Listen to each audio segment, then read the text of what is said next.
Sou o Luiz Fernando e, em nome da Poligrafia Editora, sejam muito bem-vindos e obrigado pela presença. O Polidiálogos é um encontro cultural promovido pela Poligrafia Editora, entre os seus autores e as pessoas interessadas em dialogar, tá? A gente tem aqui a pretensão, a intenção, o desejo de cultivar, né? De cultivar nossas mentes e nossos corações através das palavras, né? Porque, como dizia o pensador Cícero, que nasceu por volta do ano 50 antes de Cristo, ele dizia que é tão importante cultivar a lavoura quanto cultivar a nossa alma e nosso espírito. E é um pouco isso que a gente está tentando fazer, tá? Cultivar o nosso espírito através das palavras. Então, para acrescentar um pouco mais de conteúdo da nossa conversa, nós teremos a luxuosa companhia do professor Júlio César Zorzenon Costa. Ele possui graduação em História pela PUC de São Paulo, mestre em História Econômica pela Universidade de São Paulo e doutorado em Escola Econômica também pela USP. Atualmente, ele é professor associado da Universidade Federal de São Paulo, Unifesp, campus Osasco, é professor do Departamento de Economia na área de História Econômica, trabalhando principalmente com formação econômica do Brasil. Tem experiência na área de História, História Econômica e Educação, atuando principalmente nos seguintes temas: desenvolvimento econômico, deslocamentos populacionais e ensino de história.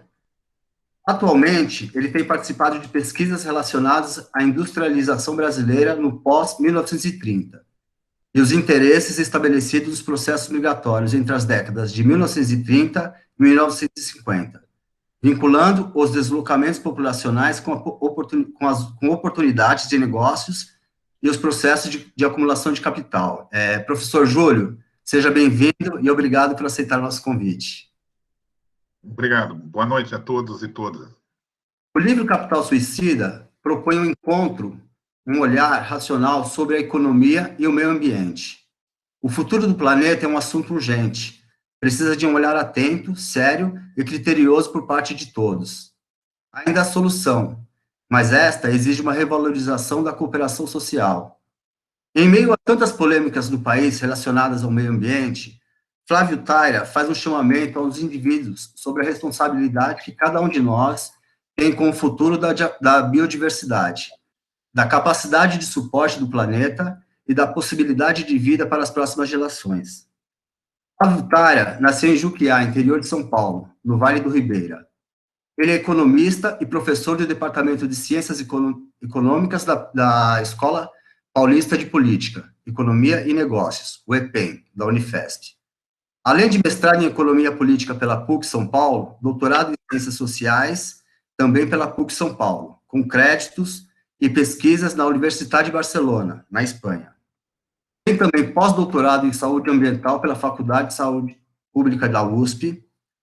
Além da sua sólida formação acadêmica, Flávio Taira tem larga experiência na iniciativa privada, com publicações de vários estudos setoriais pelo Panorama Setorial do jornal Gazeta Mercantil e pelo Valor Análise Setorial do jornal Valor Econômico, abordando temas como energias renováveis, biocombustíveis, resíduos sólidos, saneamento básico e florestas plantadas. Bem-vindo e boa noite, professor Flávio. Obrigado, Fernando. Obrigado, Marluce. Queria cumprimentar a todos aí que eu estava aqui antes, mas falei com alguns, nem com todos eu pude cumprimentar. Então, queria dar meu boa noite a todos. E fico aqui à disposição para a gente bater papo, né? Vamos tentar ser descontraídos, tentar falar de um tema, não digo árido, mas assim, que tá, né? A gente estava comentando agora sobre as notícias do meio ambiente, que a gente está um pouco na contramão, né, de tudo que deveria ser um pouco mais lógico. Independentemente disso, né, vamos tentar ver algumas possibilidades, alguns possíveis caminhos. Queria que o professor Flávio, por favor, antes de falasse um pouco a mais sobre o livro Capital Suicida, tá, Flávio? E a trajetória também do livro, a sua trajetória com o livro, você pode ser? Claro. Coisa, mas principal é assim, eu já faz alguns anos que eu saí da graduação, quase 30 anos já. Imaginem vocês que Eu vou completar aí já 28 anos de formado, né? Então já vivi algumas coisas nesse período, tal, já fui, voltei em algumas elucubrações teóricas. E, assim, só para contar um pouquinho, eu comecei a pensar nessa questão economia e meio ambiente na época da Rio 92, né, na Eco 92, eu estava na graduação, tava já quase na reta final, mas aí que eu despertei-me, né, para esse tema do meio ambiente, como isso estava entrelaçado com a economia, e era uma grande discussão, parecia, aquela época, a gente até achava que fosse uma coisa, um modismo, né, mais um tema aí para os intelectuais, para a academia ficarem se debruçando e contando as suas histórias. Na verdade, assim, né, o tempo vai passando, o que era só um nicho, falava lá dos ambientalistas, falava, na época se falava que eram como é que fala, os intelectuais melancias, né, que eram verdes por fora e vermelho por dentro, que era uma coisa, assim, bem chula, vou dizer assim. Mas, assim, no decorrer do tempo, as coisas foram realmente, assim, olha, não é só uma crítica. Aliás, antes disso falar, assim, e o que me deu essa perspectiva nova, né, é o Júlio que não me deixa negar, foi a leitura do livro de Celso Furtado, chamado O Mito do Desenvolvimento Econômico. Esse livro me deu um revertério nas ideias, na verdade, nessa época, de perceber como, né, esse livro, para vocês pensarem, assim, quem não conhece ainda, é um livro que ele lançou em 73%. O Júlio é especialista em Furtado, ele pode me corrigir. Mas era assim, ali falando das discussões de Estocolmo 72, quando começou toda essa discussão. Ele já tinha uma visão bastante crítica, né, sobre todas essas perspectivas. E aí ele faz até uma meia-culpa, né, o Celso Furtado, que é o maior economista brasileiro, desenvolvimentista, então ele vai falar que a gente tem uns limites ali, vai fazer umas críticas ao relatório lá dos limites do crescimento, mas é que a gente começa a perceber, bom, isso aqui é o preâmbulo, né? Só que o que nós estamos vendo nos últimos anos é que, assim, essa situação está ficando cada vez realmente mais grave, né? A questão do aquecimento global, realmente, parece que era uma especulação, né, lá em 90, se podia se acreditar ou não. Hoje em dia, isso cada vez mais assumido, né, como cientificamente correto, não que seja totalmente, né, tem muita gente que duvida ainda, evidentemente, mas é uma questão da gente perceber como a questão entrou no debate. Hoje a gente fala dos objetivos do desenvolvimento sustentável, né, as metas 2030, todas essas, e precisa ser feito alguma coisa. A gente está tentando protelar isso aqui. No início do ano passado, lá em Davos, né, que era lá na Suíça, então o Paulo Guedes foi lá para falar exatamente o discurso que o Brasil tinha feito em 1972. Tipo, 50 anos depois, apesar de todo o desenvolvimento que, né, teve, desenvolvimento entre aspas do Brasil, né, nesse período, mas em nível intelectual a discussão avançou muito. Na prática, a gente está meio capengando, né? Então, assim, só para introduzir a conversa, o livro, eu estava pensando, agora, e como é que a gente vai caminhar para um modelo que seja mais sustentável, efetivamente, que os objetivos de 2030 sejam minimamente execuíveis? Muita gente vai falar que é impossível chegar nisso, né? Tem as metas as metas de Paris, a gente tentar chegar a algum consenso para buscar, a gente está vendo que a gente está está na contramão do negócio. Mas os países estão se mobilizando, pouco a pouco, criando muitas dificuldades, tal, mas já é um detalhe aí que já tem que ser colocado no planejamento econômico. Como vamos chegar lá? Em que condições é que nós temos que começar a pensar? E isso tem a ver com as formas de vida, né, que nós temos. A gente continua realimentando essa lógica dia a dia. Então, é mais ou menos disso que eu chego lá no final para falar um pouco da necessidade de mais cooperação, de uma outra racionalidade, né? Uma racionalidade que não vai ser só aquela do na maximização do lucro. A gente precisa de ter alguma coisa a mais. Mas esses são os temas. É só uma breve introdução, a gente pode continuar detalhando aqui, Fernando. Obrigado, Flávio. Então, para iniciar a nossa conversa, para dar um pouco de substrato para a gente poder conversar em cima, né? O trecho que eu vou ler, ele inclusive ele conversa muito com o que você acabou de falar, tá, Taira? Então, eu vou ler um trecho que é de um capítulo que você intitulou como Benefício Concentrado, tá? Ele está na página 31 do livro. Abre aspas. O crescimento econômico é desejado e incessantemente fomentado, mas o benefício e a riqueza gerada são extremamente mal divididos. Atualmente, apenas 8 homens possuem a mesma riqueza que os 3,6 bilhões de pessoas que compõem a metade mais pobre da humanidade. De acordo com o relatório publicado pela ONG Oxfam, a partir de dados levantados pelo Banco Global Credit Suisse, apresentados em Davos no início de 2017. Segundo o documento, a diferença entre ricos e pobres aumenta a cada ano, numa velocidade muito maior do que a prevista. Os 50% mais pobres da população mundial detinham menos de 0,25% da riqueza global líquida em 2016. Nesse grupo, cerca de 3 bilhões de pessoas vivem abaixo da linha ética da pobreza, definida pela renda que permite que as pessoas tivessem uma expectativa de vida normal de pouco mais de 70 anos.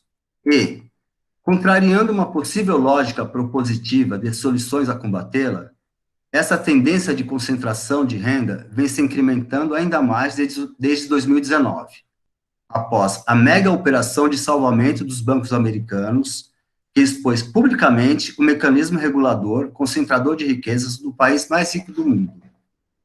E o Credit Suisse ainda acredita que parte dos recursos dos 1 e 10% mais ricos possa estar subestimado, o que tenderia a mostrar um quadro ainda mais concentrado. Fecho aspas. Pode falar um pouco sobre isso, Flávio? É a dinâmica do capital, né? A gente tem visto esse processo se tornar cada vez mais agudo, né? Isso, a gente está, independentemente da nossa crise específica aqui no Brasil, né, a gente está num processo de altíssima concentração do capital desde a década de 70 do século passado. Não é aquele discurso, né, tradicional de contra o capital, mas é assim, a gente refazendo um resgate histórico, isso é mais do Júlio, né? Júlio é muito mais habilitado para falar sobre isso, mas é uma questão assim, a gente teve, eu até conto um pouco, a gente, entre o final da Segunda Guerra até o final da década de 60, 70, a gente tem chamado os anos de ouro, né? Os anos dourados da economia global. Foi um super crescimento. Aqui no Brasil, especificamente, nós crescemos a média de 7% ao ano nesse período. Até a década de 70 foi até maior, né? Então, assim, e a economia global, como um todo, crescia muito. Paralelamente, nesse período aqui, o que a gente ficou fazendo é estruturando o modelo de industrialização, basicamente. Não se foi dada muita atenção para as questões relacionadas à distribuição de renda. Aquela teoria do bolo do Delfim Neto. Primeiro a gente precisa crescer, fazer o bolo encorpar, para depois pensar em dividir. Tá? Essa era a teoria vigente aí até a década de 70. Então a gente tinha essa preocupação de desenvolver a economia, torná-la mais industrializada. Nos países desenvolvidos, né, na Europa, e mesmo nos Estados Unidos, o que se conseguiu, né, viabilizar nesse período pós-guerra mundial foi o chamado o florescimento do estado de bem-estar social. O que foi o estado de bem-estar social?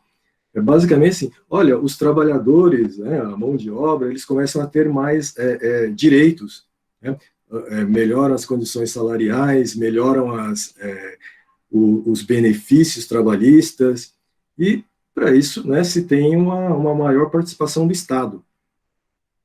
Durante umas décadas, isso foi bastante bem sucedido. A partir aí da década de 70, no entanto, começa a aparecer, a surgir, mas, quer dizer, nunca deixou de existir. Mas, assim, o discurso do Estado mínimo começa a ganhar muito mais ênfase, né? Essa coisa que a gente chamou de neoliberalismo, o liberalismo está lá desde sempre, essa lógica, mas o discurso neoliberal, ela ganha peso a partir aqui da década de 70, e entra nos 80, 90, e assim, basicamente é fazer o crescimento já não era, né? A gente entrou num período de crise, um ciclo mais petróleo, né? Crise dos estados, tal, e aí se diminui a participação do Estado, ou quer se reduzir, ou simplesmente o diagnóstico era exatamente a diminuição da participação do Estado, até chegar àquela questão do Estado mínimo, coisas do tipo. Então, assim, para tentar fazer isso é desregulamentar, fazer com que as economias fossem menos dependentes do Estado, né? Maior poder para a iniciativa privada, né? Tem toda aquela discussão. E a gente chegou nesse período, né? O capital tem crise, e ao mesmo tempo em que isso ocorre, né, toda essa transformação, a gente tem uma mudança tecnológica. Uma mudança tecnológica aí que quem for um pouquinho mais, né, um pouquinho mais velho, fala assim, se a gente se lembrar, se eu fosse me lembrar, falando lá do início dos anos 90, do início dos anos 90 para cá, assim, a quantidade de empregos gerados, eu trabalhava num banco nessa época. Hoje em dia, com tecnologia, com computadores, com conexões remotas, a gente consegue fazer, 2 pessoas fazem um trabalho de um departamento inteiro de antigamente, quer dizer, pessoas que vão perdendo espaço. Então, assim, ao mesmo tempo, é uma mudança, mudança do modelo produtivo. Tá? Pois o Júlio, essa aqui é o tema do Júlio, que ele é o especialista, mas é para falar. Então, a gente tem que pensar hoje em dia que é uma crise, mas nesse momento em que a gente está vendo, a gente vê o resultado do ano passado, né? A gente está numa crise sui generis. Com o auxílio emergencial, a gente teve um incremento da renda do brasileiro. Faltou tudo o restante. Mas, assim, senão, a gente estava passando fome, é a situação que a gente está vendo hoje, né? Hoje, aqui, de abril de 2021, a gente percebe que, né, esses 150, 250 reais é muito pouco para essa economia. E as pessoas já estavam desempregadas antes. Né? Não é que a pandemia estragou tudo. Na verdade, a gente já está capengando há muito tempo, há pelo menos 7 anos. Então, assim, e como é que isso acontece? Né? Só para tentar resumir um pouco, né? Assim, a gente sempre ouve essas histórias, olha, né, tem o capital domina tudo, tem essas transformações, mas assim, quando veio a crise de 2008, teve um período lá do boom imobiliário americano, tudo em cima de créditos duvidosos, de pessoas que não tinham renda, eles foram tomados. Na hora que os bancos faturaram muito com isso, e na hora que o sistema quebrou, que eles perceberam que os créditos não valiam nada, a solução básica foi o governo americano, o Tesouro americano, entrar, né, o Fed, junto, e bancar todos esses prejuízos, né, porque senão ia ser aquela tese do grande demais para quebrar. Né, se quebrar isso aqui, é uma coisa assim, se deixar quebrar o Bradesco aqui no Brasil vai ser um problema, porque está todo mundo porque é muito grande. Imagina os 3, 4 grandes americanos, né, o tamanho. Então o governo entra e injeta recursos e salva as finanças desses bancos e continua rodando a mesma lógica. Na verdade, assim a gente, com algumas nuances diferentes aqui, o Brasil também sofre muito com essa preponderância do capital financeiro, né? Que em última instância é o Estado que financia. Se a gente duvida que é o Estado que financia esse setor, né, quando chega lá em 2008 fica óbvio, né? Acho que era isso que eu estava querendo escrever nesse capítulo, que é, olha, o Estado bancou, né, a falência do sistema financeiro americano. E aí vamos reduzir. E tem muitas coisas de economia que dá para injetar recursos, dá para gerenciar déficits, e são coisas bem de macroeconomia mesmo. Então, são alguns caminhos possíveis. Mas, por outro lado, a gente tenta cortar tudo que é benefício social. Né? Então, né, a gente tem alguns problemas macroeconômicos, né, que a gente vê na questão da crise fiscal dos estados. Não é só brasileiro, né, o restante do planeta inteiro está vivendo esse tipo de problema. todo mundo convivendo com déficits da ordem de 170% do PIB, né? Não é uma coisinha vulgar. A gente, com esse descalabro do último ano, a gente está projetando chegar a 100% do PIB. Alguns países, eles convivem com déficits muito superiores a isso, né? E vão tocando o barco, vão, assim, então, em situação bem melhor, Estados Unidos, inclusive. Então, agora, quando é que vai entrar, né? Quando é que vão entrar esses recursos? E como eles vão se reverter realmente para a população, né? Ou para a grande maioria? Não digo que a gente quer fazer uma sucursal do paraíso, mas da forma, né? Esses dados do Oxfam vêm mostrar, porra, mas agora até está piorando esses números, né? Então, assim, uma dezena de trilionários tem mais riqueza acumulada do que a metade, os 3,5 bilhões de habitantes do planeta. Então, é uma certa discrepância, mas tem não é assim uma coisa que acontece, que é natural, é da vida, né? Na verdade, é uma coisa que é conduzida e é direcionada a ficar cada vez mais concentrado. Basicamente é isso. Otária, eu queria a opinião do professor Júlio César, só que antes da opinião dele, eu queria só fazer uma pergunta que, para acrescentar dentro desse escopo do que a gente está conversando, eu queria fazer uma pergunta também direcionada a você, também ao professor Júlio, dentro da resposta dele, que você faz no seu livro, tá? Você faz a seguinte pergunta: retomando a questão da desigualdade, muito além da conjuntura econômica das últimas décadas, o que leva pessoas a acumular grande riqueza, enquanto outras vivem na mais absoluta miséria? Professor Júlio, por favor. Oi. Bom, boa noite a todas e todos, né? Então, essa questão colocada, né, inicialmente, antes dessa que você colocou agora, né, Luiz Fernando, a questão, a leitura, aquela parte que foi lida pelo Flávio, o Flávio comentou, que você leu e o Flávio comentou, tá? Essa questão, ela tem a ver, né, justamente, né, com as características, né, do desenvolvimento capitalista, né, que é absolutamente concentrador, né? O capitalismo, na sua ânsia de acumulação, ele tende, né, a concentrar recursos numa determinada faixa da sociedade. Houve um período na Europa, né, como o Flávio falou, entre 1900 no pós-guerra, né, até o final dos anos 70, já em crises a partir, né, e as mobilizações de 1968, a partir de 68 mostram isso, então já em crise a partir dos anos 60, do final dos anos 60, houve um período em que se pensava que era possível, né, o capitalismo se desenvolver, incluindo as pessoas. Isso também se pensou, de certa maneira, no Brasil, entre 1951 até 1964, né? Tanto que era o período em que se pensava também, não só na ideia de crescimento, mas de desenvolvimento. A ideia de que crescimento era apenas, né, um aumento das forças produtivas, e desenvolvimento significaria a inclusão, né, da sociedade nos benefícios desse crescimento.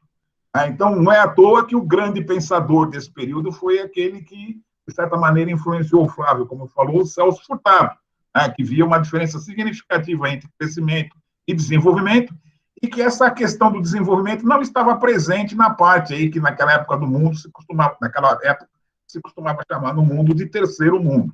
Então, a ideia, né, do desenvolvimento. Mas isso entrou em crise, como a gente diz, né, no Brasil já em 64, pelaquela concepção, né, da teoria do bolo, né, de que era necessário efetivamente antes, né, concentrar recursos para que houvesse investimentos, né, e depois se dividir. E na Europa, né, nos países centrais capitalistas, né, entra em crise no final dos anos 70, né, justamente pelaquela questão de que a descomodificação da força de trabalho, pela ampliação de direitos, né, de salários indiretos, dificultava, né, o próprio processo de acumulação, né? Além do que tornava a classe trabalhadora muito, né, de certa maneira, poderosa, na medida em que ela não era assustada pelo tacão do desemprego, né? Ela existia quase que um pleno emprego, porque era esse o pacto, né? Proteger o trabalhador significava proteger o cidadão naquele contexto. Então, houve uma crise nesse período, e a crise já pronunciada também em 68, quando os jovens vão à rua, né, o movimento hippie, mostrando que essa forma de vida também era impossível de continuar, né, porque ela era uma forma distante, contraditória, antagônica, né, às relações harmônicas entre o ser humano e o ambiente. É aí que começam a surgir essas questões. Mas, diante dessas duas tendências de crise daquela situação, aí vence essa visão individualista. Essa visão individualista, extremamente individualista, do capitalismo, no qual o indivíduo se sobrepõe às questões sociais e que era necessário, então, de certa maneira, tirar as pessoas daquela, entre aspas, que eles falavam, né, aquela comodidade existente e fazer, né, com que essas pessoas tivessem, né, que aumentar o seu grau de produtividade, né, daí todas as mudanças nas estruturas sociais, e no terceiro mundo, né, como eles chamavam na época, foi muito mais grave, e também a perda de direitos que ocorreu nos países centrais do sistema capitalista, né? Então, aí, essa visão individualista, né, que, de certa maneira, se amplia, né,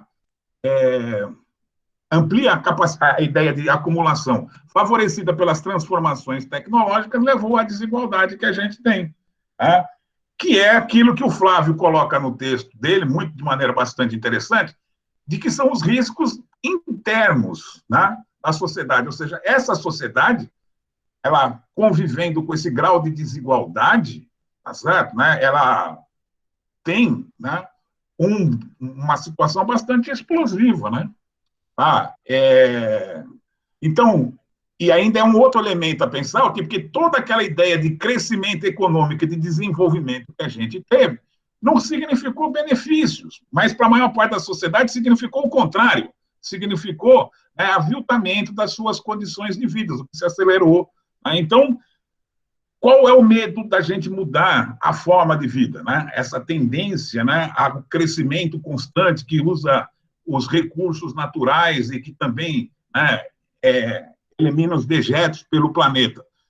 Se isso não favorece a grande maioria da sociedade. Então, até apontando para falar, que eu me prolonguei bastante aqui, mais ou menos na questão que você levantou, que é uma questão que a gente sempre debate, com o Flávio, lá a vantagem da gente trabalhar no nosso departamento, a única vantagem que tem de ter um departamento pequeno, né, porque a gente tem que trabalhar muitas vezes em uma grande quantidade de jornada de trabalho, é o fato da gente poder conversar bastante, né? Então, uma questão que a gente coloca, que a gente sempre fala, é que a gente precisa pensar no desenvolvimento, que é no sentido de incorporar as pessoas nos benefícios, mas ele tem que ser feito de moldes diferentes do que ele era feito antes, né, dos anos anteriormente, quando tinha a chamada ideia do desenvolvimentismo. É só a gente pegar a cidade de São Paulo.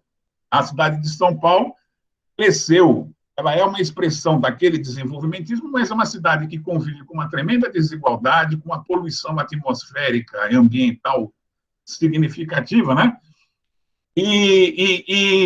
Agora, por que acontece isso? Acontece isso justamente pela essa ênfase dada na questão do indivíduo. O indivíduo é vitorioso quanto mais ele acumula.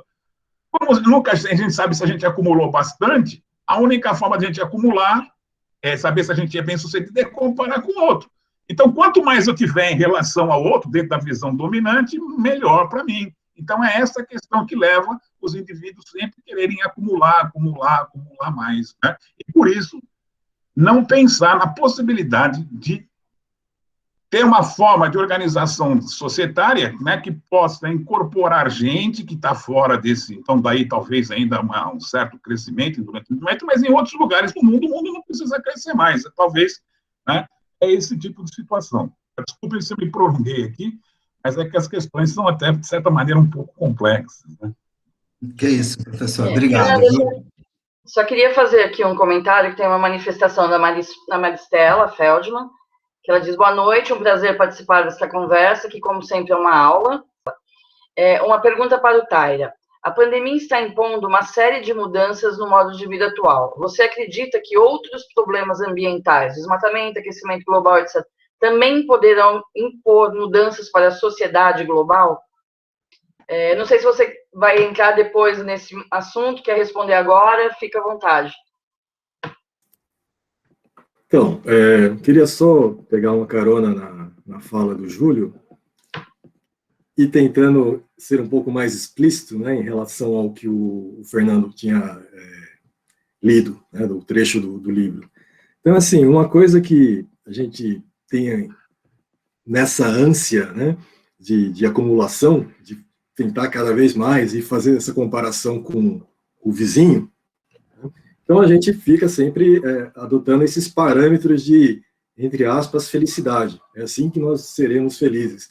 E a gente está sempre correndo atrás do próprio rabo, na verdade, né? Falando bem coloquialmente. Porque a gente está correndo para resolver um problema que surgiu hoje à tarde, preciso pagar uma conta, e a gente não consegue. Na verdade, é uma pressão constante. Eu acho que quase todos nós aqui, né, a gente vive isso de alguma maneira, a gente não consegue, né, parar para pensar sobre isso, né, em certo momento. E, pior que isso, que eu acho que é uma das coisas que eu cheguei lá, assim, não é assim, a gente não tem tempo para parar e nós somos induzidos a não pensar nisso. A gente é induzido a continuar rodando, né? É que nem parar de pedalar a bicicleta. Se você parar, você cai, né? Então, assim, não além de ser, evidentemente, todo mundo tem essa preocupação de tocar sua vida, de, né, pagar suas contas, educar seus filhos, isso, né, faz parte.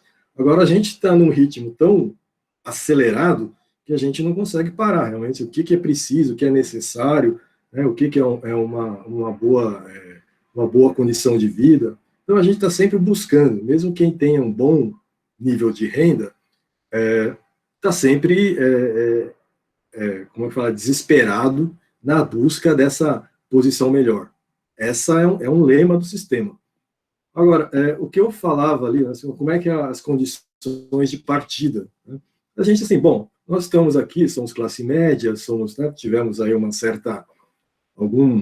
alguns privilégios a mais, né, do que a gente consegue ir para a faculdade, fazer as coisas, né, estudar um pouco mais, ter uma carreira que tenha melhor remuneração do que a média, mas a média do Brasil e do mundo é muito abaixo disso, né? Daí a gente vai falar, pô, mas tudo que a gente fez foi por nosso mérito próprio, porque eu trabalhei, eu estudei, eu varei madrugadas estudando, trabalhando para fechar um projeto, para fazer alguma... Então a gente tem todo esse esforço. Ponto. Muito bom, isso é um fato, e a gente precisa sempre se esforçar. Agora, o que a gente fala de condições, eu falei lá em algum momento do livro, né, da loteria da vida, né? Uma coisa porra, mas e se eu nasci lá na favela do Jacarezinho, né? Minha mãe é drogada, meu pai se vira de qualquer maneira, e nem me dá condições para estudar, ir para a escola, basicamente. Já vamos começar o dia assim. Bom, independente do potencial do menino, da menina, a gente vai ver, porra, mas as condições de saída dele foram péssimas, né? Ele não conseguiu desenvolver o seu potencial, suas habilidades. Por isso que a gente vê de tempos em tempos, né? A gente tem uma tendência a olhar para essas pessoas aí que estão, né, pobres, né, que estão aí na rua, e, bom, esse pessoal não tem perspectiva nenhuma, não tem chance, já é perdido.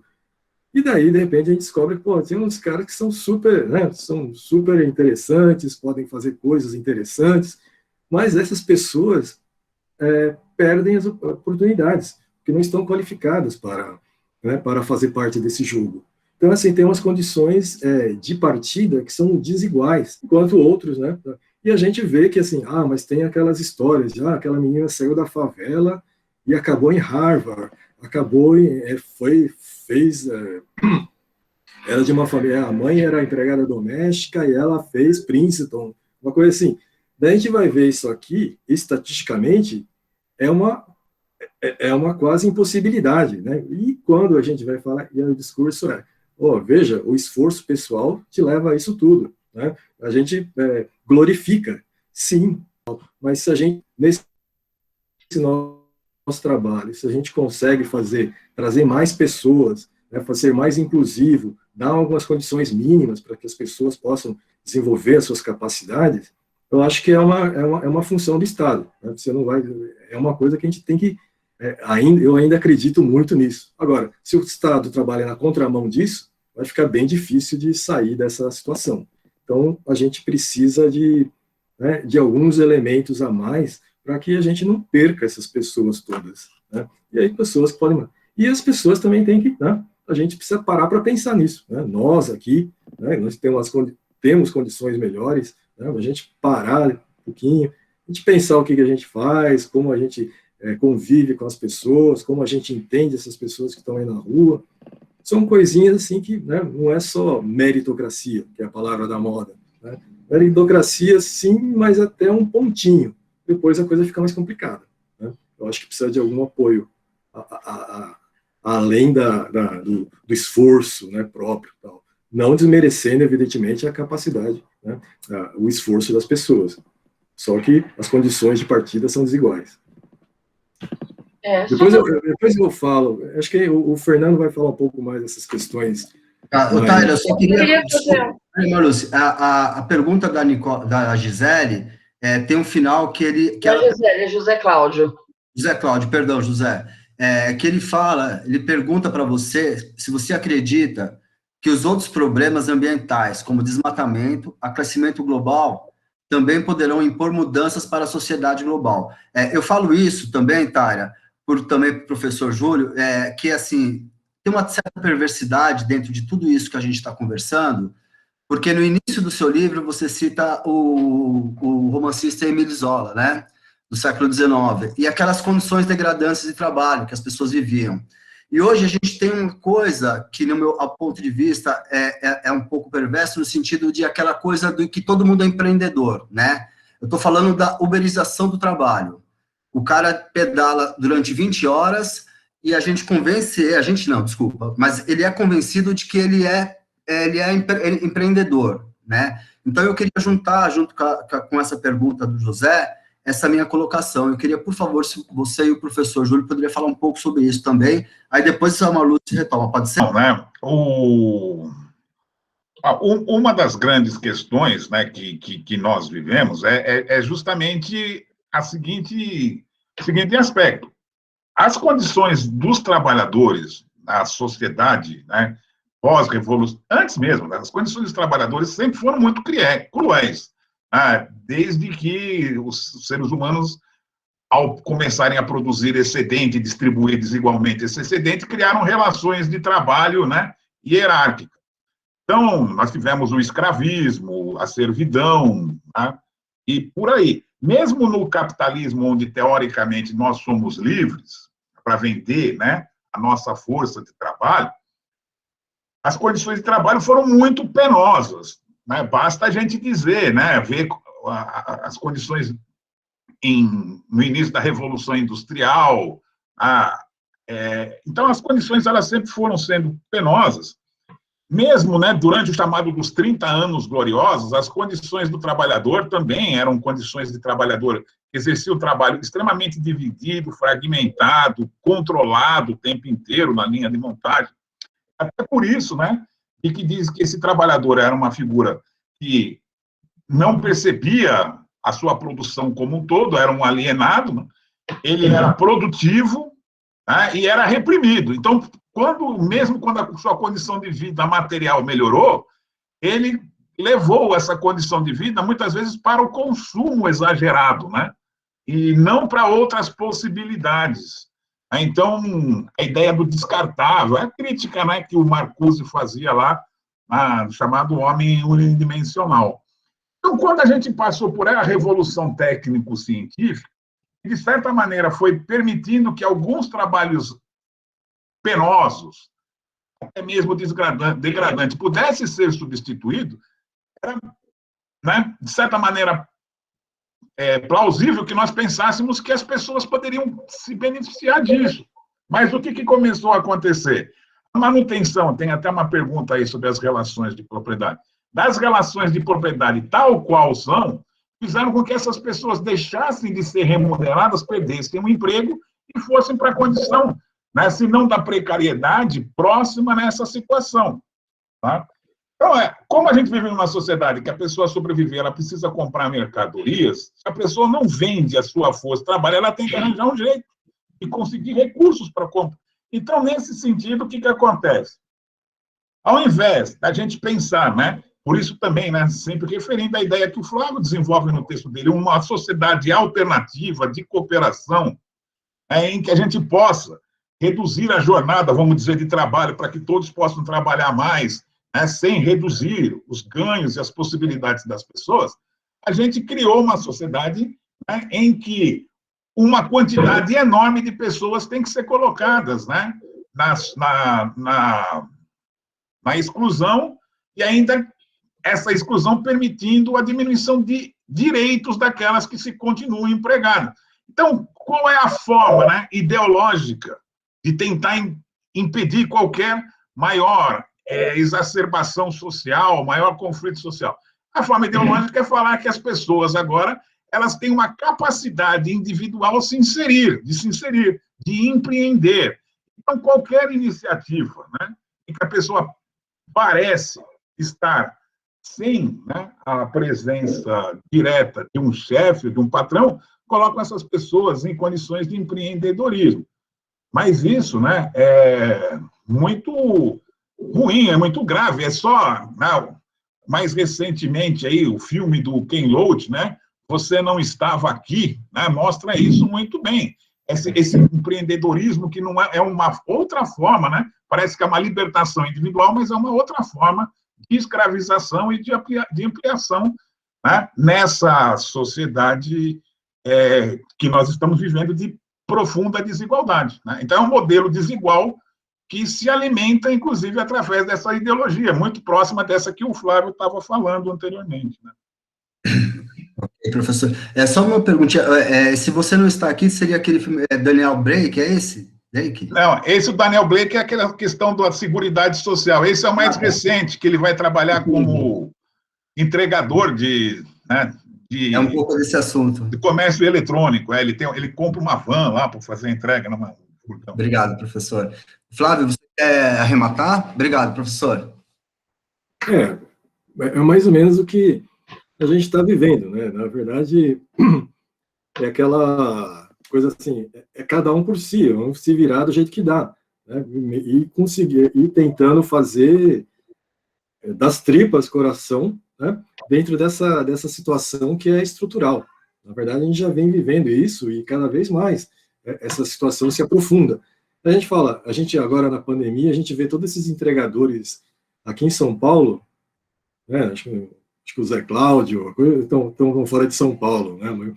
Mas assim, aqui se vê uns meninos jovens pegando uma bicicleta do Bradesco, aquela coisa do Itaú, para fazer entregas. Né? Eles, sei lá como é que eles pagam aquilo, então, mas assim, com aquilo colocam uma mochila nas costas e saem, né, pedalando, aí, feito um desesperado, para entregar iFood, essas coisas. Então, assim, cada um vai se virando, porque não tem oportunidade.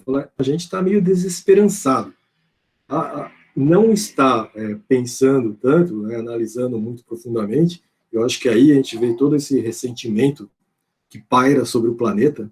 Tá? Tem muita gente ressentida, infeliz, porque está vendo uma situação que imaginava que ia ser, e o teu destino não está sendo cumprido. Né? E aí você vai achar possíveis explicações. Vai invadir o Capitólio, vai fazer qualquer coisa. Então, são coisas assim, são ressentimentos que vão entrando né? na mente da pessoa. E essas questões todas, o aquecimento global, o desmatamento, são coisas assim, a gente precisa parar para repensar. Acho que a gente vai chegar a falar um pouquinho mais, eu estou falando muito, me desculpem aí, mas tem algumas questões aqui que a gente vai falar, né? A Mônica falou da propriedade e tal, e aí tem a questão do Estado, né? Vou falar um pouco mais, e outras interpretações. Acho que a gente continua rodando, a gente está falando sempre a variação do mesmo tema, né? Mas são aspectos. Acho que a gente pode continuar falando. Marluce? Não, se você quiser entrar na questão do José Cláudio, né, em que ele fala, né, se você acredita que outros problemas ambientais também poderão impor mudanças para a sociedade global. E aí eu tenho uma pergunta também, que eu até anotei aqui. Você tem um modelo proposto de cooperação, né? Eu queria que depois você falasse sobre qual a sua percepção hoje desse modelo. Se um dia, que depois de tudo isso que aconteceu nos últimos 2 anos, de alguns retrocessos, e também até da questão da própria pandemia, se você acha que a gente vai estar aqui para ver esse modelo de cooperação. Não sei se eu estou sendo muito pessimista, mas eu queria a tua opinião sobre isso também. Tem uma pergunta do Wagner Hilário, que ele levantou a mão, e tem mais uma pergunta aí no chat também, eu acho que a gente poderia partir para isso. Wagner, você pode fazer sua pergunta, por favor?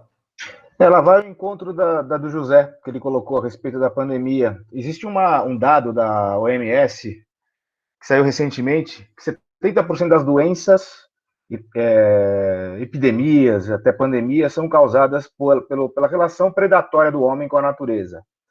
E eu acho que tem um ponto do livro do Tyler, que para mim é o que mais chama atenção, embora esse aspecto antropocêntrico, né, da relação entre os homens e a questão da desigualdade seja fundamental e está ligada a tudo isso, mas que é realmente a relação que nós estabelecemos do ponto de vista produtivo com a natureza. Além da má distribuição, existe uma capacidade de prover o homem por parte da natureza que está sendo aí completamente ignorada. O José pergunta se mais catástrofes, né, ou outras catástrofes ambientais podem mudar o jeito do homem se relacionar, mas a própria pandemia que a gente está vivendo é resultado, em grande medida, de processo predatório, de acordo com a própria OMS. Então, a minha pergunta vai no seguinte sentido, né? De que maneira a pandemia corrobora a crítica que o seu livro traz já no título, né? Que é capital suicida. Quando você fala em capital suicida, você não está falando só de suicídio só da sociedade humana, mas da própria existência que a gente, pelo menos da forma como a gente conhece, né? Essa é a pergunta. Posso ir, Marlos? É isso? Pode. Então, Wagner, muito obrigado pela pergunta, porque a gente resgata aí algumas questões que acho que a gente vai acabando, né, vai se empolgando, falando das questões estruturais do capitalismo, e acaba, né, as questões internas. Mas, assim, o foco, né, o principal, né, pensando nisso, né, sempre, desde que eu acho que nas primeiras páginas eu vejo 2 problemas relacionados, né, que até o Júlio lembrou, assim, uma causas internas, que é o próprio sistema que está se corroendo por si socialmente e provocando todas essas desigualdades. Isso é uma face decorrente desse modelo de exploração. Só que, ao mesmo tempo, e isso, sei lá, poderia ir durante muitos anos, continuar assim, a gente já está discutindo essas questões especificamente de opressão. Um fato aí novo, daí que entra a questão ambiental, é que assim, todo modelo de exploração ele precisa de ir à natureza para pegar os recursos, né? Ele vai precisar, e mais do que extrair os recursos, né, que é um problema, realmente isso daí tem a ver com a questão do desmatamento, né, do aquecimento global, mas assim, o aquecimento global, né, é uma questão de repositório de rejeitos que o planeta vai se tornando. E o aquecimento global é exatamente isso. Olha, a gente vai, né, teve um modelo aí industrial que era altamente baseado em combustível fóssil. Esse modelo já está se esgotando, né? Então, grande parte dos problemas aí que a gente, né, tenta entrelaçar com essas mazelas é exatamente decorrente dessa emissão de CO2. Então, assim, entre outros, né, E aí já fica explícito que existe um problema de sobreexploração. Mas o planeta inteiro ela está vivendo. A quantidade de lixo produzido, né, e é induzido, como diz, assim, como é que a gente parou de fazer coisas recicláveis, né? A gente trabalhou lá com os supermercados, a gente sabe, poxa, mas quem é que vai levar uma garrafa de Coca-Cola para trocar lá no supermercado, como a gente fazia antigamente? Então, levava o engradado e trocava, deixava o vasilhame e, né, substituir. Hoje em dia tem uma lógica muito simples, você pega pega as embalagens e joga fora, né? Coloca do lado de fora do apartamento e resolveu o problema. E assim, e vão com tudo, né? Esse é um modelo que vai sendo induzido, né? Então, assim, como é que a gente vai expulsar as coisas, né? Como é que a gente vai tratar com esses dejetos do sistema? Porque a gente acaba gastando muito. A montanha de lixo eletrônico que a gente produz, né, em casa, o que eu faço com essas coisas? É assim, porque não tem uma economicidade, é muito mais fácil produzir isso para jogar, porque você espalha o problema para outros cantos. Então a gente precisa de dar uma disciplinada nisso, né? Para isso precisa ter exatamente regulamentação, né, regulação, são maneiras de induzir a uma forma mais sustentável, né? São questões bem econômicas, são as coisinhas que a gente vai continuar falando, eu imagino, falar de cooperação. Mas retomando aqui a questão da Marluce, né, quando escrevia, eu me achava o pessimista, né? Hoje em dia eu vejo, eu acho muito, de uma certa forma, até ingênuo, né, de acreditar que a gente consegue fazer essa transformação em um determinado de tempo aí que seja execuível. Eu acho que a pandemia, a gente está vendo todas essas discussões, todas essas polêmicas que nós temos no país. Eu não sei se a gente, né, vai ter uma mudança, a gente tem que trabalhar em home office, estamos todos aqui hoje, tem as suas transformações, mas a gente continua aí, né, correndo atrás. Eu imagino que na hora que acabar entre aspas, quarentena, né, que a gente está se submetendo, porque nós podemos nos submeter a ela, as pessoas estão desesperadas para correr atrás do tempo perdido, conseguir fazer essa dinâmica, né, reaproveitar esse tempo. Então, eu acho assim, que tem algumas... os últimos anos, os últimos 2 anos, especificamente, acho que deixaram, assim, um pouco mais pessimista por conta do tempo necessário. Basicamente é isso. O Onildo levantou a mão. Quer fazer a sua pergunta, Onildo? Depois a gente tem algumas outras lá no chat. Não, eu quero sim. Eu queria perguntar para o professor Taira a questão do papel do Brasil no novo cenário, né? Especialmente a partir da eleição do Biden. Ou seja, você tem, digamos, atores que são preponderantes dentro desse mercado. No caso dos Estados Unidos, que com o Trump vinha numa direção, digamos, ao fim do mundo. Aí você tem o Biden que mudou o ambiente político, mudou a direção.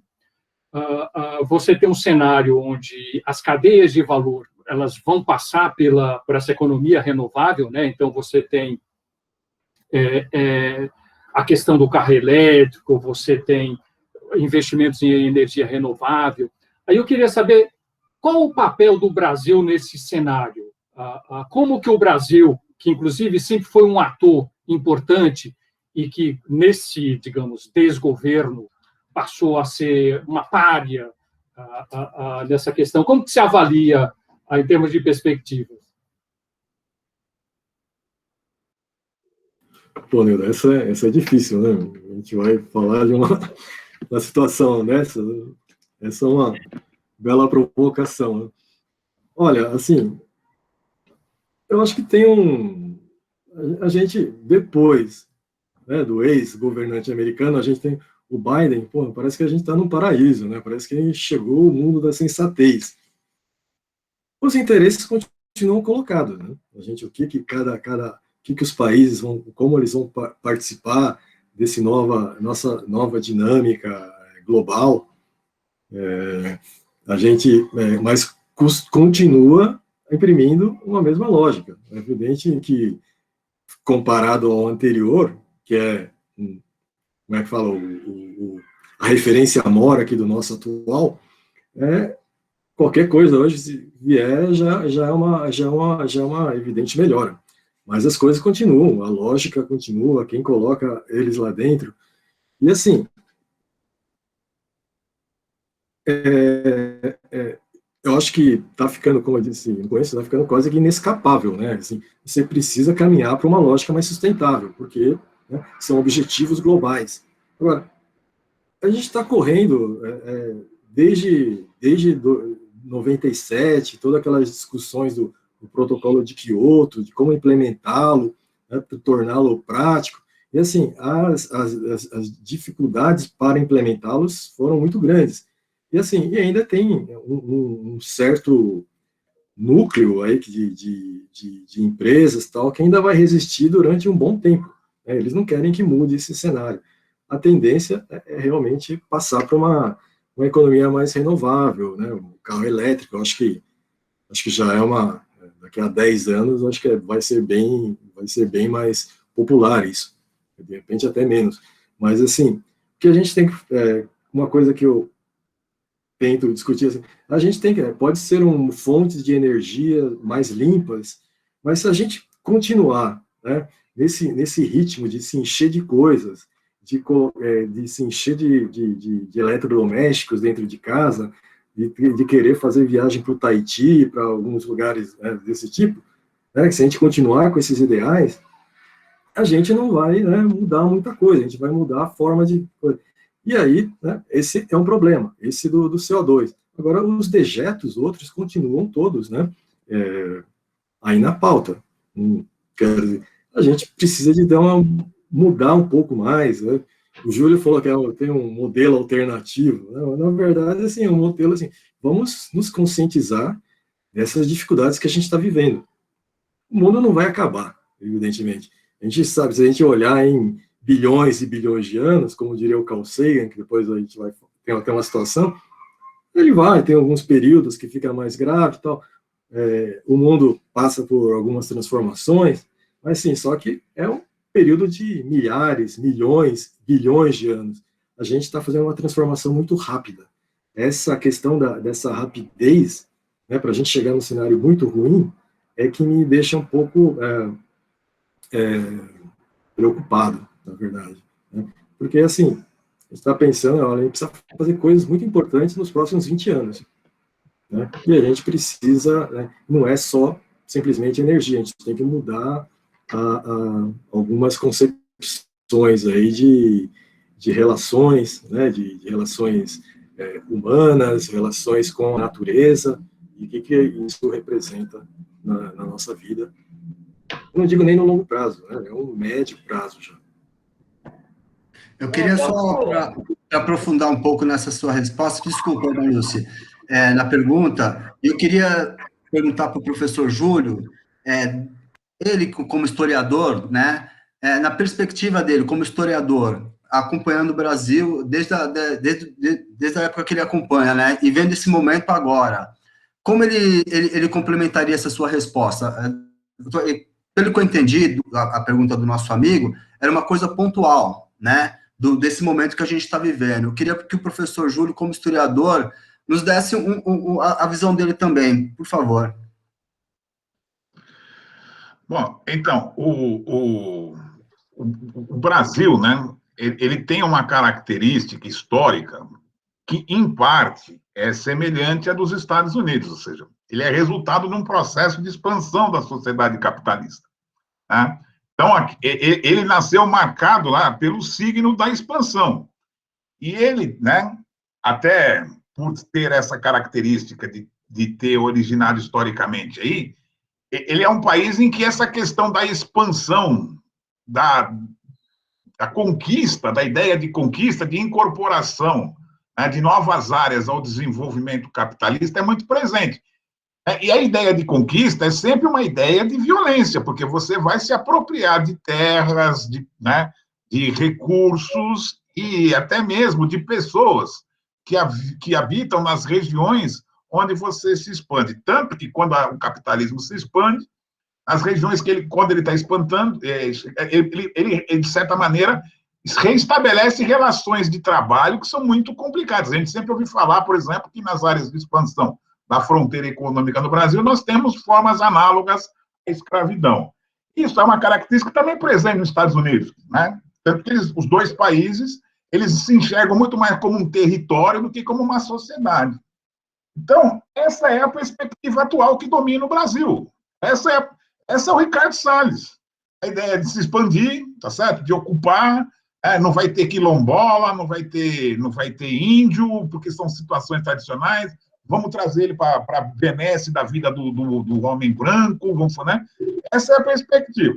Então, a perspectiva mantida a situação que nós temos agora, o papel do Brasil no mundo é um papel, né, sei lá, que vai provocar incômodos, desprezos, como já provoca, né? E o Trump provocava também a intensidade maior, porque o poderio dos Estados Unidos é muito maior que a gente, mas é isso, né?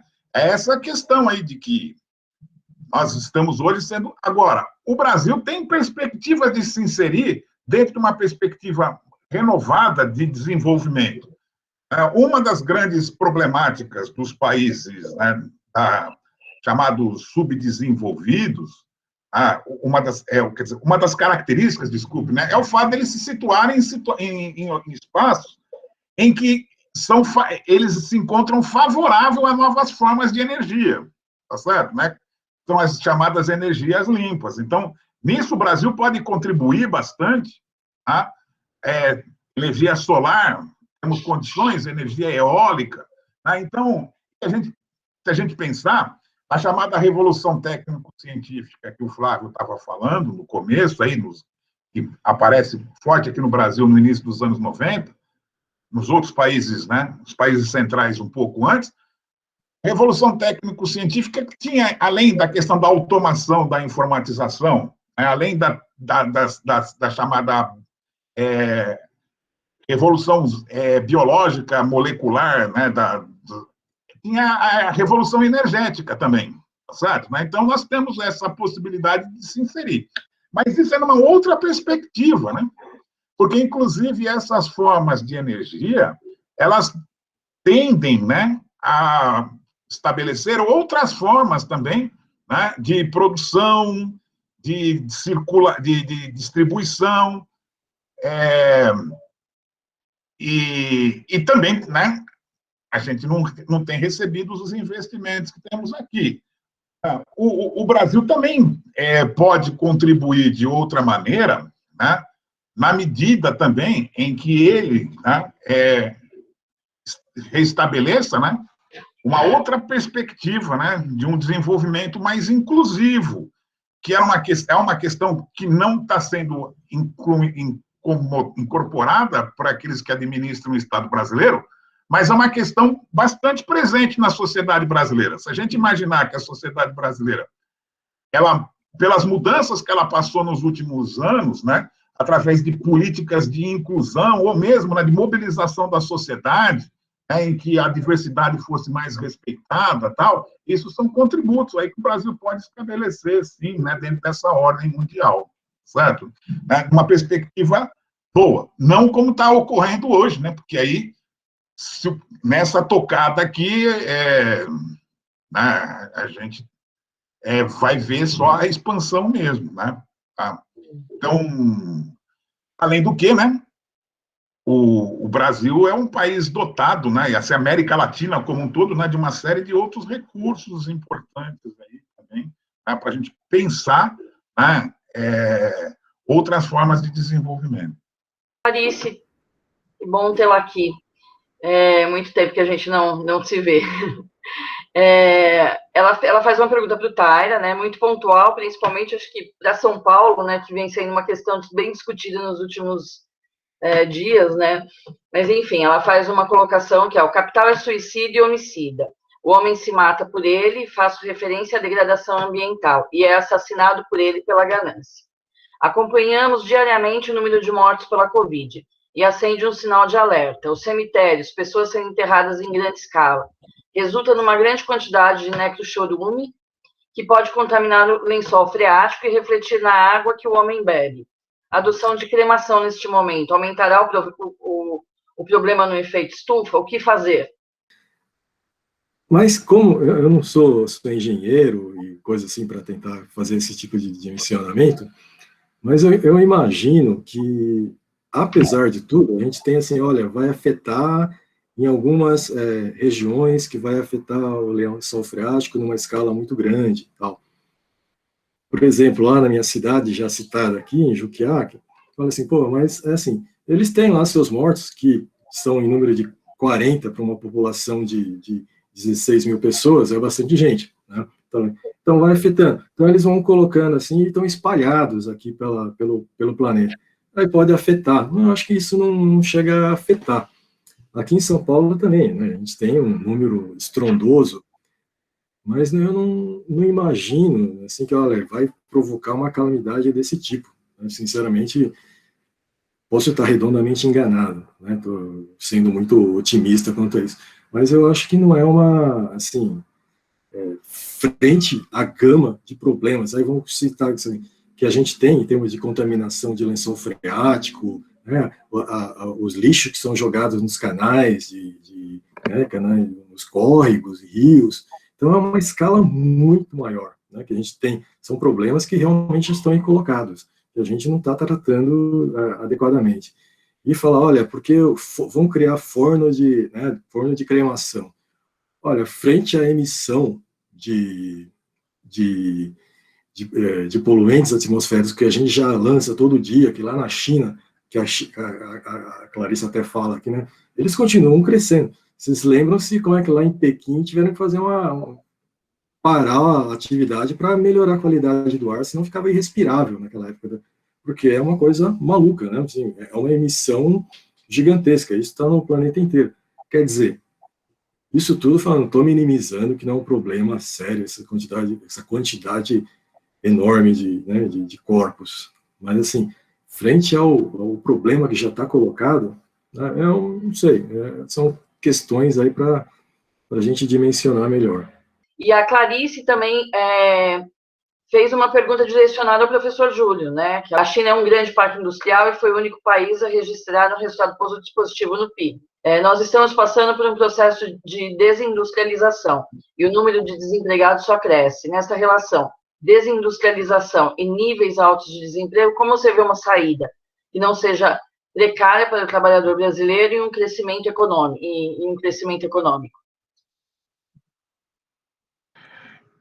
Então, né, a China, né, se converteu, né, hoje na grande oficina, na grande produtora mundial, né? Ela teve a capacidade, né, não só de se estabelecer como produtora, mas de também criar inovações, né, a partir de um processo, né, de um, vamos dizer assim, de um sistema nacional de inovações, um sistema, né, nacional de uma perspectiva de desenvolvimento, né? No entanto, ela ainda, né, dentro das preocupações que o Flávio coloca no texto, ela ainda apresenta uma perspectiva de desenvolvimento, né, muito, né, marcada pelo modelo, né, do desenvolvimento claramente intensivo em recursos, né, e também claramente intensivo na eliminação de dejetos, né, provocando, então, toda a problemática que a industrialização tem. Mas, no entanto, né, apesar dessas questões, que são questões importantes, né, porque a gente não pode pensar uma perspectiva de desenvolvimento diferente, sem que uma nação, uma economia desse porte se pretenda participar também de uma negociação global em cima disso, ela incorporou partes significativas, né, da sociedade nessas questões. Então, o padrão de vida do chinês melhorou. Eu não sei dizer se o modo de vida dele melhorou, tá? O modo de vida, mas o padrão, vamos dizer assim, né? Sem dúvida. No Brasil, o que a gente tem é um processo inverso, né?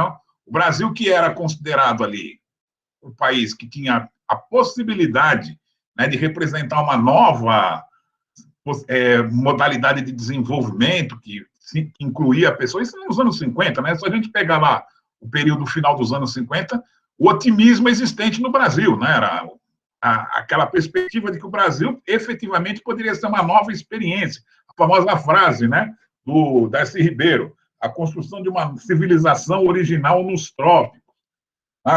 O Brasil, dessa perspectiva, foi piorando, né? Foi tendo uma industrialização concentradora, que, se a gente for usar o conceito efetivamente de desenvolvimento, nem desenvolvimento tinha apenas crescimento, né? Porque não incorporava as pessoas, e mais recentemente, né? Quando essa perspectiva desenvolvimentista deixou de existir, mesmo dentro da forma concentradora que tem, nós entramos, né, numa outra perspectiva, né, de não estimular mais isso, tá? E é uma questão que é importante, né, porque a indústria, ela gera efeitos multiplicadores de atividades, né, ela permite melhor inserção e ela gera oportunidades de emprego. Nós deixamos isso, né, e nem sequer pensamos na possibilidade de construir uma indústria alternativa. Então, o que acontece com o Brasil hoje é um processo muito sério de desindustrialização. Agora, isso aí está muito ligado a questões estruturais, que é justamente o fato, né, de que, historicamente, né, o Brasil ele se constituiu como uma economia voltada para fora. Né? E quando é uma economia voltada para fora, para vender, e olha, não é vender produtos industrializados, né? É vender produtos, gêneros primários, produtos primários. Quando uma economia se volta assim, a sociedade, o trabalhador, ele não é tido como um elemento para se considerar nem como um consumidor, ele é apenas considerado como custo. Então, efetivamente, a perda de direitos, né, se avoluma muito mais. Né? Então, essa ideia, né, de que o Brasil deve se desindustrializar é uma ideia perversa, né, para a sociedade brasileira, porque ela elimina, né, até aquela possibilidade, né, de incorporação das pessoas dentro de uma perspectiva melhor, porque trabalhador numa sociedade cuja economia dinâmica é a exportação, é considerado custo, e não como um elemento a ser, né, de direito, como aquele que pode efetivamente fazer a roda da economia girar. Né? Agora, isso se avoluma mais ainda no dia que a gente tem hoje, porque essa perspectiva ela faz parte daqueles que dirigem o Estado brasileiro hoje. Se a gente perceber, fizer uma análise no Estado brasileiro, naqueles que dirigem os assuntos econômicos no Brasil, a gente não encontra ninguém, apesar da Fiesp apoiar, nenhum ministério que seja defensor dos interesses da indústria no Brasil. Certo? Né? Então, o que a gente tem mesmo hoje é a dominância, né? A dominação política desses que querem ocupar, né, e transformar efetivamente o Brasil num grande produtor de produtos primários. E, para isso, a ideia extensiva de incorporação de novas áreas na atividade econômica e daí passar por cima, né, das terras indígenas, dos quilombolas, tal. Então, ou seja, é uma defesa de um capitalismo espoliador e ainda por cima de um capitalismo espoliador na periferia desse capitalismo. Infelizmente é isso. Né? E a gente poderia ter, né, como o Onildo falou aí, né, alguma perspectiva de um país diferente, né, diante das nossas potencialidades. Obrigado, professor. Marlúcia, você queria falar alguma coisa antes da gente entrar na questão da colaboração? Uma pergunta do Ivanil Nunes, que ele diz aqui: Flávio, dentro da questão da participação do Estado, não seria o caso de considerar fortemente na análise o fato de o Estado acabar quase sempre capturado por classes e às vezes por frações de classes? A desregulamentação, por exemplo, não seria uma nova forma de regulamentação? No limite, não estaríamos hoje como antes, dependendo de ação política que defenda novas formas de desenvolvimento sustentável? Acho que para a gente dar uma concentrada, acho que isso eu gostaria até de comentar, mas eu acho que isso está relacionado com esse tema da cooperação, colaboração que o Fernando quer colocar. Acho que o Fernando coloca essa questão e a gente poderia retomar já tudo conjuntamente. Ok, professor Taira. Então, para a gente entrar nesse tópico de cooperação, né, que é uma palavra muito recorrente em todo o seu livro, né, eu percebi que ele em vários momentos você fala sobre isso, né, e você abre o livro falando da questão da cooperação entre os agentes históricos, né, você fala, assim, da nossa evolução, assim, do nomadismo para o sedentarismo e tudo mais, e a partir da cooperação, tá? E lá no tópico de cooperação, você usa, não sei se o termo certo é usar, né, mas você coloca dentro desse tópico a teoria dos jogos, tá? Aí eu queria que você, a partir explicasse para quem não conhece o que é essa teoria dos jogos, né, eu acho que, assim, tem pessoas aqui que devem conhecer, mas outras que não. Queria só ligar, eu pretendo conectar esses pontos todos. Então, assim, uma discussão, né, que eu levanto, falo bastante, que a gente tem o nosso modelo é extremamente competitivo, né, alguns são, né, tem um pouco menos de capacidade competitiva, tal, que é o nosso caso, né, mas, assim, o mundo, como a gente conheceu, ele é movido por esse instinto de competição. Daí são outros temas aí que a gente pode discutir mais durante os próximos anos, mas, assim, de repente o capitalismo pegou um instinto que é básico do ser humano, né? A ciência econômica clássica traduziu isso na questão do comportamento autointeressado, por isso que está no subtítulo, né, a questão do autointeresse. Né, a nossa teoria econômica ortodoxa, ela vai falar que, assim, nesse intuito, né, de os vícios privados gerarem benefícios públicos. Então, esse é o nosso... E aí a teoria econômica teoriza muito bem, eu diria, parece até uma verdade, né, na verdade, isso é uma lei da oferta e da procura, a lei de Sé, né, a lei do... Então, são grandes... parece até que alguns jovens economistas saem da faculdade acreditando que são leis, como as leis da gravidade, né, a lei da gravidade, as leis naturais. Então, a gente é acostumado a pensar dessa maneira. A gente se guia por esse comportamento competitivo. A gente já desde criança, somos induzidos a pensar, olha, se você ficar de bobeira aí no cenário, vai vir o outro e vai te passar na frente. Né? São coisas que a gente acostuma. Vamos aproveitar nossas vantagens competitivas. São lemas que a gente segue. Bom, eu acho que deve ter um fundo de verdade, que, assim, a gente teorizou e conseguiu fazer essa catequese, né, essa pedagogia, para as pessoas agirem dessa maneira. Foi assim, se a gente for pegar o tempo, né, se a gente, inclusive tem um livro do Piketty que eu recito, né, no texto, assim, como é que era a taxa de crescimento econômico até a primeira revolução industrial. Então, a taxa de crescimento era de 0,01% ao ano. Era assim que o mundo se desenvolvia. A partir daí, a gente entra numa espiral de crescimento, né, em uma curva exponencial, para chegar num nível, assim, extraordinário. A gente vai situar o desenvolvimento econômico, né, como era no século XVI, quanto era no século IX, ou quanto era no nascimento de Jesus Cristo. Lá atrás, era um nível muito parecido, né? Gera-se riqueza, tem os ricos do período, tal, mas era aquele cenário. A gente vê uma gravura que seja do século XV ou século V, a gente não sabe identificar, só as grandes cidades, tal. Aqui a gente já, né, percebe, né, algumas grandes cidades. Agora, do século XVII em diante, eu falei, putz, o mundo mudou, né? A foto do Brasil é outra, como a gente tem a imaginação. Então, assim, foi um período concentrado de tempo em que essa lógica vigorou com uma certa tenacidade, né? Então, conseguiu, a gente falou, olha, saiu.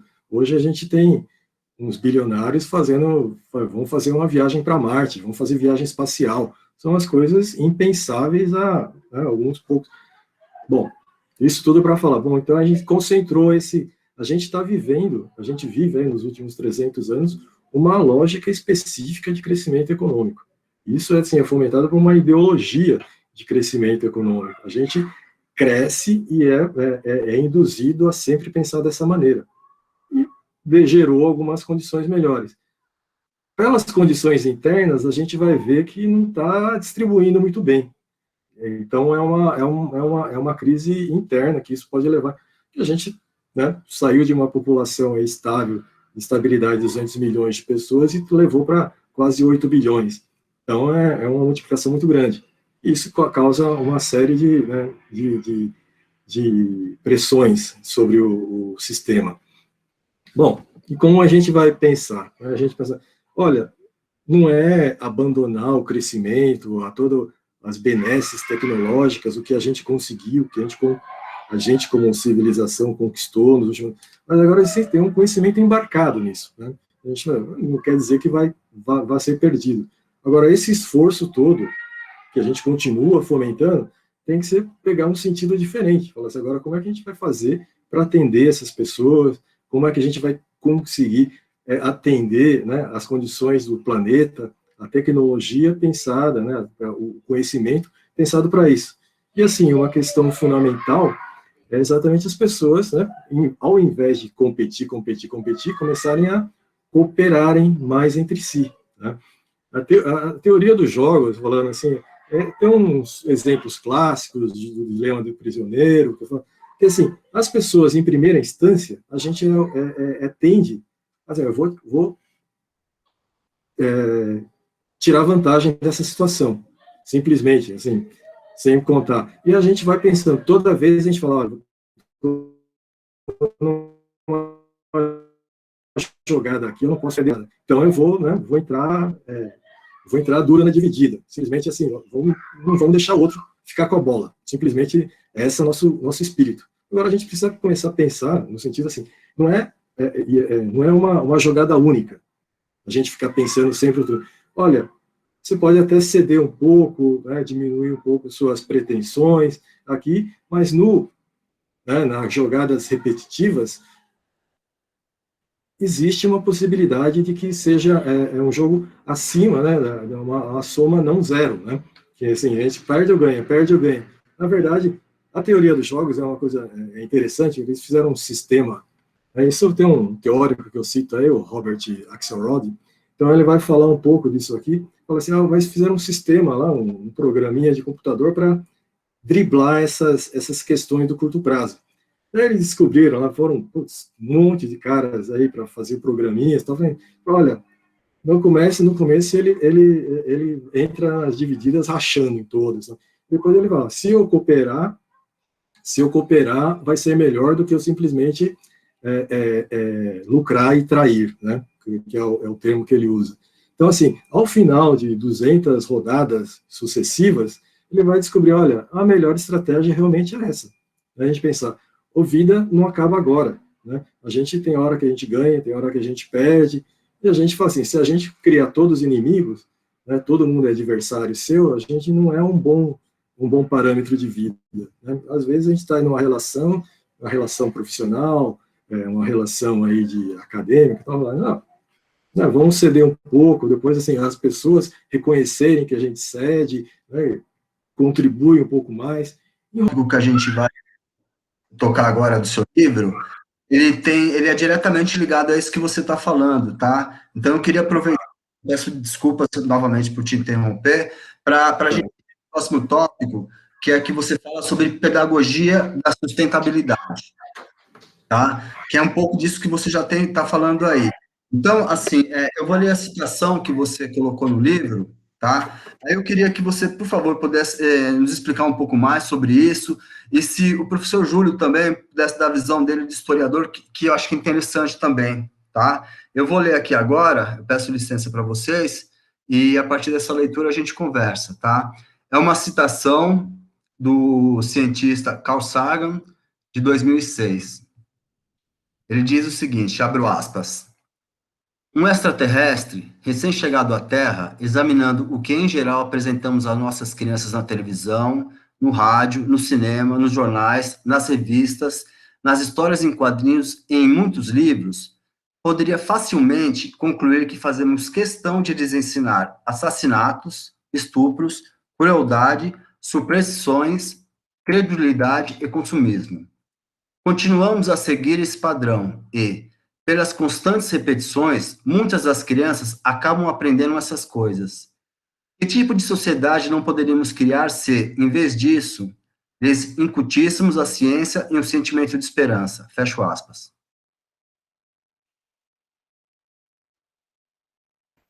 Pois é, a gente tem, voltar, né? Como eu falei anteriormente já, a gente tem eu diria, em algum outro momento do livro, eu vou falar, a gente tem uma pedagogia do consumo.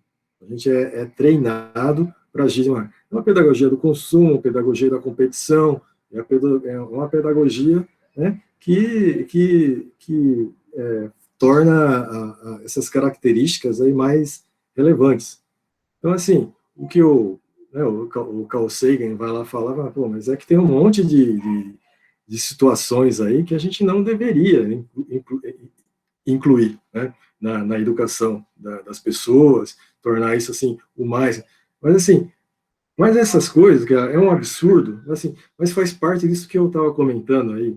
Isso foi a primeira vez que eu falei, né, um distraiômetro, alguma coisa assim para tirar do foco, efetivamente. São coisas que atendem aí alguns anseios, é divertido ver isso, sei lá, de alguma forma, e é confortável. É igual ver essas notícias catastróficas aí do cara que bate na criança, joga pela janela, essas coisas terríveis. Isso, não sei como, né, mas gera um público, né, além da denúncia, efetivamente, mas assim, tem gente que gosta de ver esse tipo tem as notícias populares antigamente, né, que era só, no final era cômico, mas tem gente que gosta, né, e imagina que faça parte. Então, é uma forma de trazer isso mais para perto. Aí o Datena, esses caras aí que adoram fazer esse tipo de publicidade. Então, assim, o Carl Sagan, eu acho que é só uma situação meio só para provocar, só para colocar, olha, a gente precisa ensinar outras coisas também.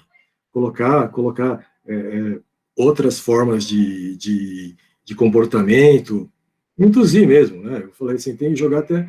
Eu falo lá de outra coisa microeconômica, que são os nudges, né, os empurrõezinhos, vamos induzir para um outro caminho também. A gente, enquanto a gente vive nesse sistema, né, não sei se, né, quem deveria fazer as grandes transformações, a gente está, na nossa colaboração possível, a gente tentar induzir também, olha, são essas as ferramentas, esse modo de vida, as pessoas assim compreendem, então a gente tentar colocar aí alguns elementos a mais para tentar mudar, né? Olha, tem outro sentido. E nesse sentido que, assim, que a Marluce tinha colocado anteriormente, assim, olha, as empresas hoje, por exemplo, começam a se preocupar com algumas questões ambientais, socioambientais, que há 20 anos atrás passavam completamente batidos, né? Então, assim, começa a fazer parte dessa forma de condução. Acho que ainda está um pouco distante, né, do necessário, porque ainda está movido por esse mesmo ideal. Olha, eu vou fazer isso porque eu sou mais competitivo no mercado se eu assim fizer. Né? É uma vantagem competitiva também. Então, essa é o lema, né, desses investimentos socialmente responsáveis, né, que, assim, eu tenho uma visão não tão, não digo não tão otimista, né, porque assim, a gente vê muito uma coisa que chama-se de greenwashing, né, que é fazer uma maquiagem verde para manter tudo da mesma forma. Então, é uma coisa que ainda pega muito. Então, mas já está vendo que a gente pega, acho que tem como o Wagner falou agora, essa mudança de mindset, né, que é um termo mais, digamos, corporativo, né, pega bem. Então, tem algumas coisas, é igual uma coisa que eu vejo muito hoje em dia, que vamos fazer mindfulness, né, uma coisa, vamos melhorar nosso desempenho fazendo isso. Na verdade, olha, vamos fazer um mindfulness, como diz o Wagner aqui, para olhar para dentro, para a gente ver, né, algumas coisas, assim, não porque, olha, com isso aqui eu vou responder melhor nas horas de pressão. É também, mas mais do que isso, né, a gente vai olhar para dentro de si, né, acho que é um bom espaço. Mas são coisas que vão sendo incorporadas, né, vocês percebem que é cada vez mais usual esse tipo de discussão. Então a gente tem que separar um pouco, né. Tem transformações ocorrendo, mas a gente precisa olha, tem umas questões estruturais profundas que a gente precisa rever, né? São essas questões que eu tento abordar nessa parte final. Então tem umas possibilidades de tentar fazer uma outra visão. Eu cito lá o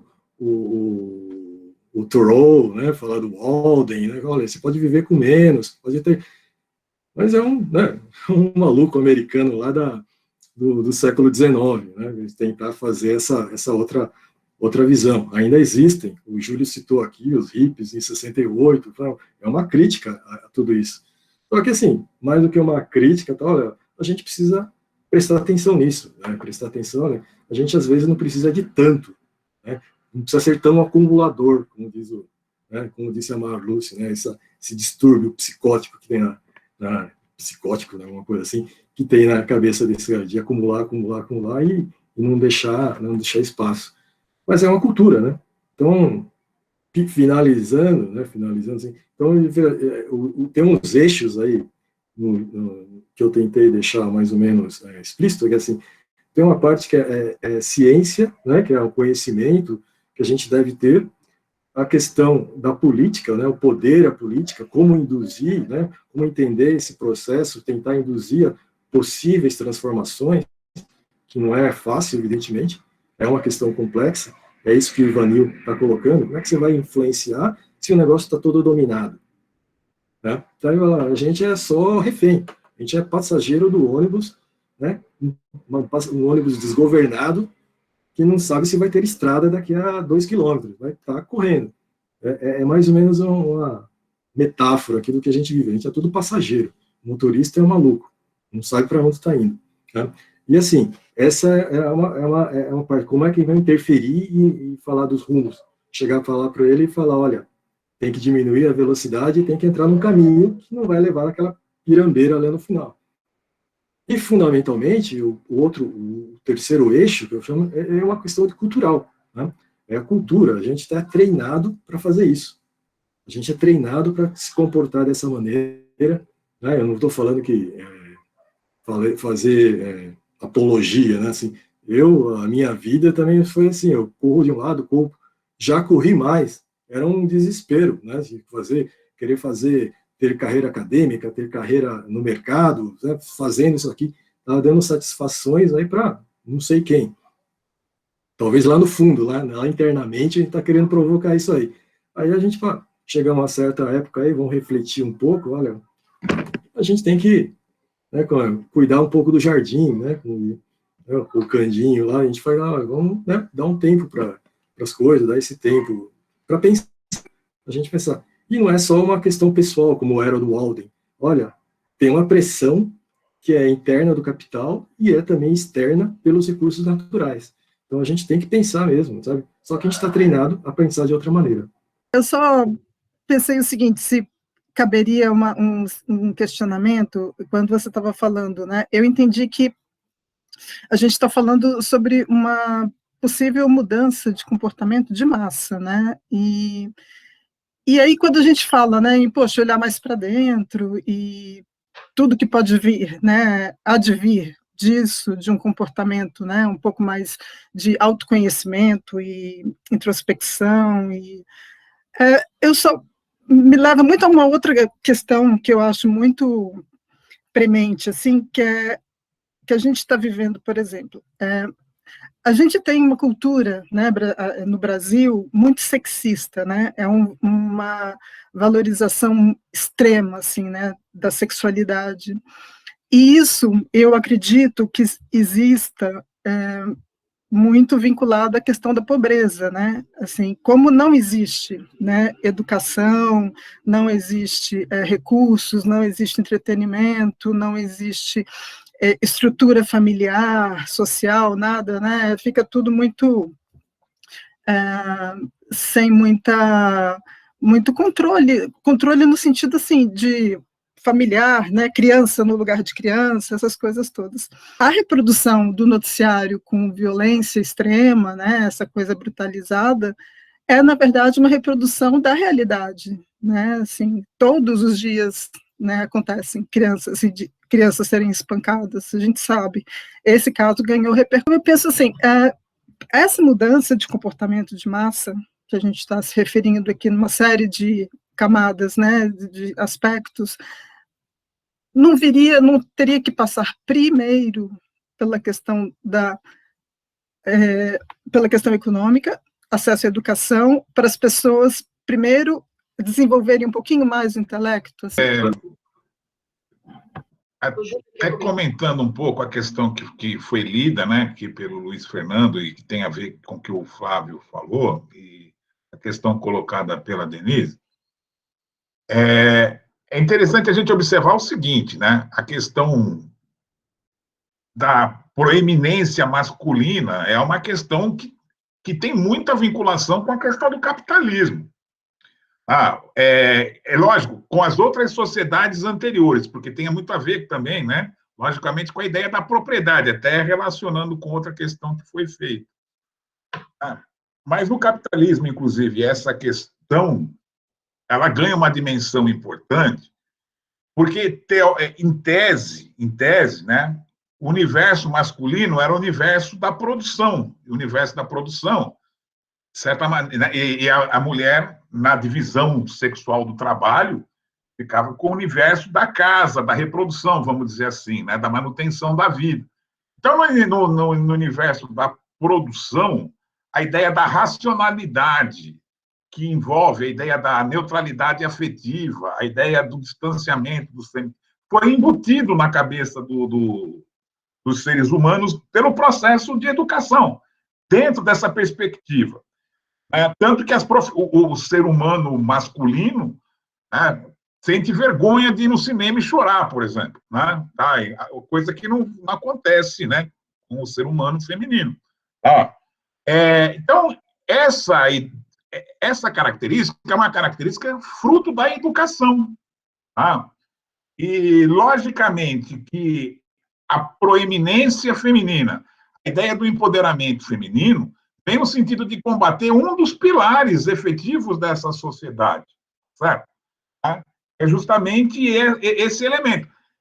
Esse elemento masculino, ele é tão provocado pela educação quanto o outro, é o sentimento que o Flávio estava colocando, a ideia do consumo, a ideia, né, do individualismo, da violência, do indivíduo que se sobrepõe aos outros, né? Então, a ideia, aquele desenho que passa na televisão, né, é a ideia do indivíduo vencedor, né, que é justamente aquele que, de certa maneira, é o responsável pela vitória na competição. Então, todos esses elementos, eles fazem parte de um todo, né? A ideia da acumulação desenfreada, a gente costuma batizar de capitalismo. Esse é um grande tabu, a gente tem que questionar essa sociedade, né?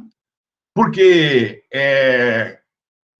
todos esses elementos, por exemplo, essas coisas, elas fazem parte de uma totalidade muito mais ampla. Um historiador, né, o Mark Bloch, que ele dizia o seguinte: numa sociedade qualquer que seja, tudo se liga e se comanda mutuamente.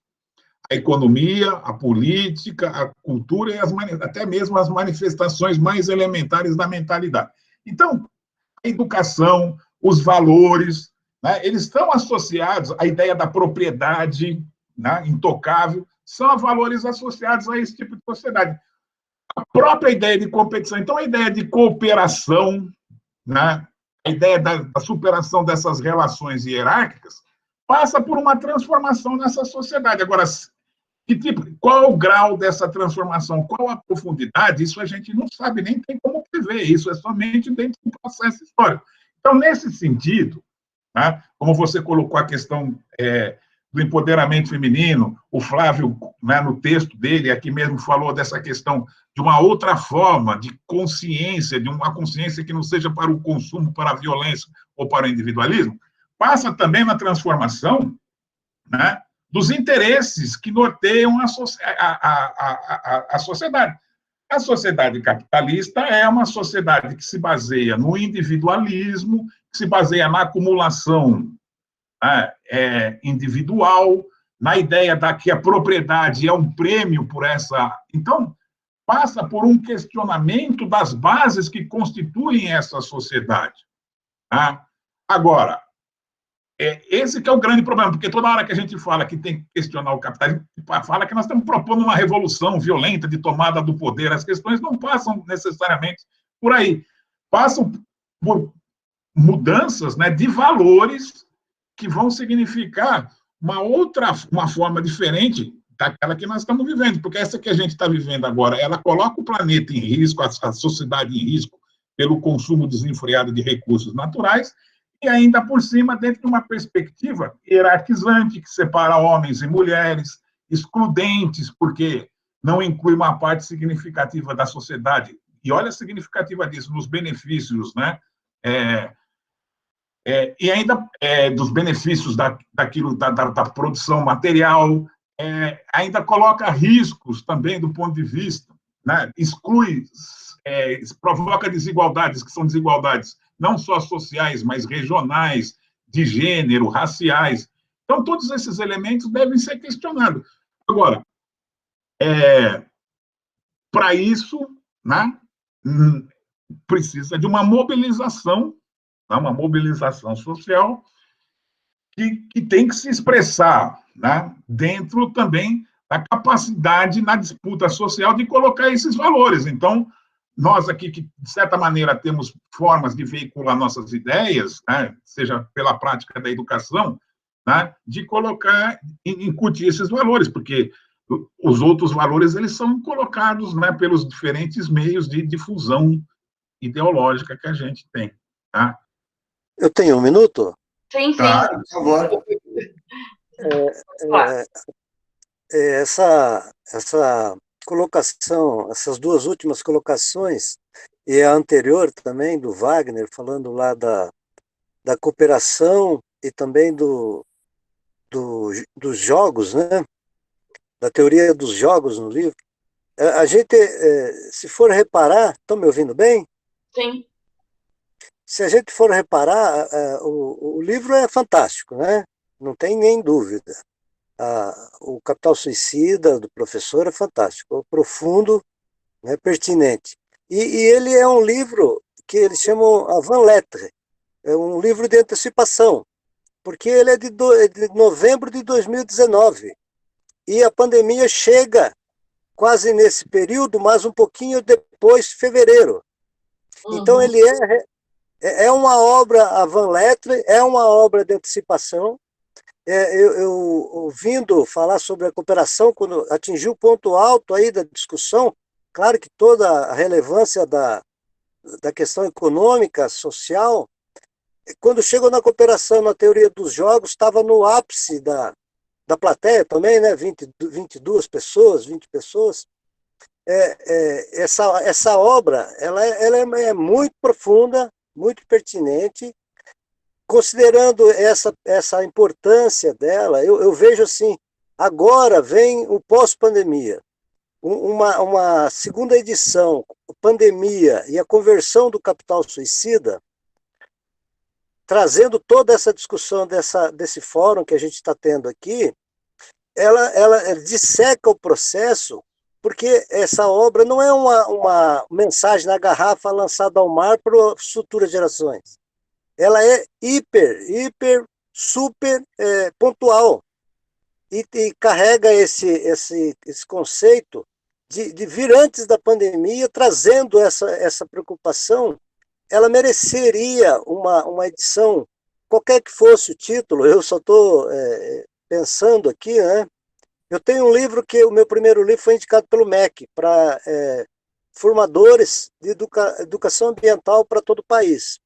E não chega aos pés dessa obra, a Van Lettre, do professor. Então, imagino que uma edição, um segundo volume, não uma edição, Pandemia e a Conversão do Capital Suicida, com esse caldo que saiu dessa reunião de 3 horas, que nós estamos partindo para 3 horas, ela tem um corpo ainda muito maior, muito superior, e ela é uma obra Van Lettre. Ela é uma obra de antecipação. Eu sou fã da obra. Eu só queria fazer essa colocação. Obrigado. Eu que agradeço o seu comentário, José, tá? É muito importante, obrigado. E, assim, como a gente está, como você mesmo disse, assim, que, né, estamos caminhando para 3 horas de conversa, né? Parece que o tempo voa, na verdade. Eu queria terminar, de certa forma, a gente está caminhando já para a parte final, e eu queria terminar, de certa forma, de uma forma muito difícil, né? Que é de uma forma otimista. Eu sei que a gente não pode perder essa característica humana, né? Que é o otimismo.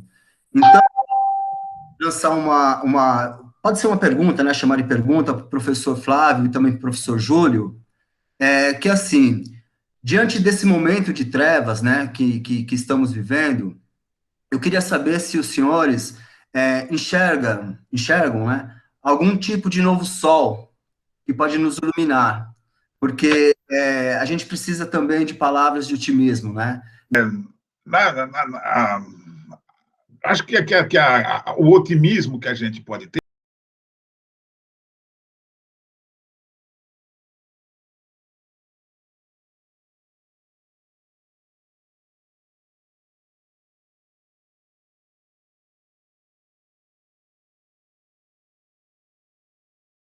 é que a realidade ela não é linear, né? Ela é cíclica, né? Então, muitas coisas, né? Ou seja, né? As coisas elas estão sempre em mudança, né? Em constante mudança.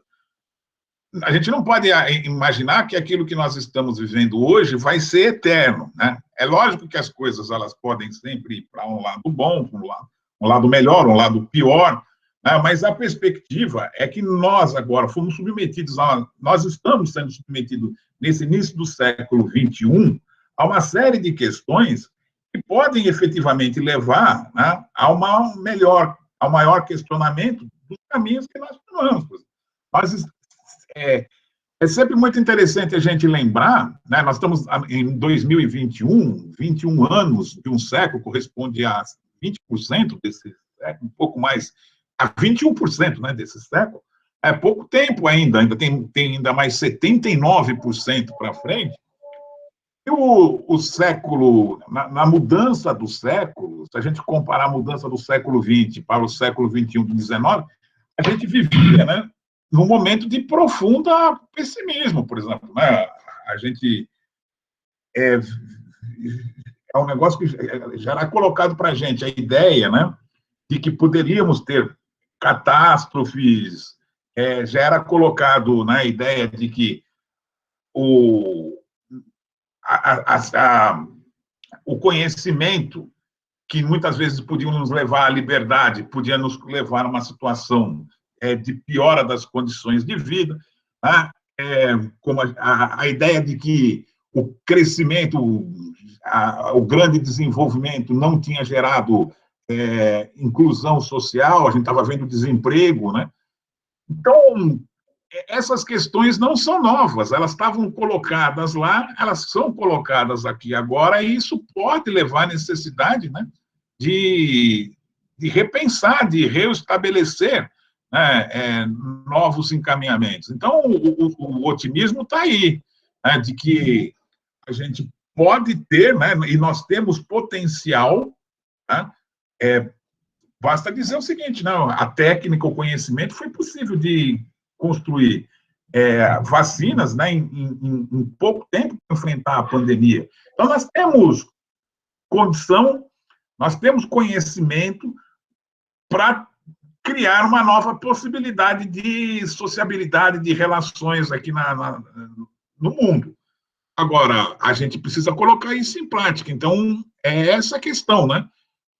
O otimismo está em que a gente possa efetivamente colocar o conhecimento a serviço da melhora da sociedade.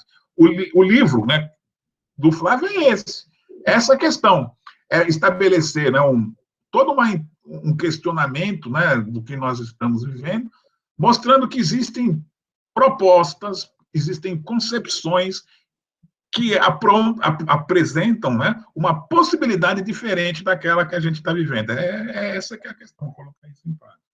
Então, agradeço aqui o convite, a possibilidade de falar, né, foi muito legal estar presente aqui, né, e muito obrigado por vocês terem escutado até agora, tá certo? Então, passo para o Flávio, já que ele é o autor do livro. Antes de passar para o Taira, né, para o Flávio, professor, eu queria agradecer muito a sua gentileza, tá? É muito importante a gente abrir esse espaço para a gente dialogar, exercitar a nossa lugar de fala e também o nosso lugar de escuta, né? Porque acaba sendo uma ágora, né? Isso que a gente está fazendo, onde a gente consegue conversar e ouvir os outros. Então, professor, nós que agradecemos muito a sua gentileza, tá? Muito obrigado e até uma próxima também. E, por favor, Taira, pode falar aí, por favor. Obrigado. Bom, acho que o Júlio já deu uma sintetizada, né? O Júlio é nosso mestre, nosso guru lá em Osasco. Então, sempre a gente trabalhou em alguns textos juntos, né? A gente apresentou aí alguns textos. Acho que a gente pensa muito afinado, né? Mas não é nesse sentido de ser uma voz uníssona, né? O que eu queria falar, assim, um pouquinho que eu falei, assim, tentar ser duas coisas, né, assim, que o Júlio já comentou também, mas só enfatizar. Essa questão do tempo, né? A gente vê o tempo é mais uma forma que a gente é acostumado a ver, né? É tudo agora e a gente tem que ampliar um pouco esse horizonte de tempo. Tentei falar, olha, são 300 anos de história, como é que era lá para trás? Não são 300 anos, acho que o encontro, o Homo sapiens deve ter o quê? Uns, sei lá, o Júlio e Ivanil, que são historiadores, tem muito mais. Deve estar aí lá pelos 100 mil anos, alguma coisa assim, né, os primeiros. Encontro com o Neandertal. Bom, deixa para lá. O que eu quero falar assim, o tempo é longo, né? O tempo é longo, a gente tem horas que vai para frente, vai para trás, tem aquelas coisas, e a gente passa por diversos episódios, né, na história, na nossa própria vida. Então, como diz o Júlio, é cíclico, né? Então, até uma coisa, eu sempre gosto de falar isso, né? Quando eu li esse livro do Carl Sagan, fala bilhões e bilhões, né? O que são bilhões e bilhões? Né? São bilhões e bilhões de anos. Mas, assim, isso é inimaginável. Pensar, assim, que fração do tempo é isso que a gente vive nessa história, né? Isso é a história do planeta, mas é a história da civilização, Então, assim, é uma fração muito pequena, né? Quase da gente pensar isso. Então, a gente alongar um pouco esse prazo, para tentar dar uma coisa. E outra, falando assim, a questão do conhecimento, né? Eu estava falando, olha, que coisas extraordinárias foram conseguidas nesses últimos 3 anos. É uma lógica específica, né, de racionalidade, que começa lá nos gregos, tal, essa forma de assim, e vai chegar aqui no Renascimento, você tem uma explosão dessa racionalidade técnica que nos guia. Então, é uma forma assim, a diferença, o que eles trouxeram para a humanidade é uma coisa, assim, um avanço extraordinário.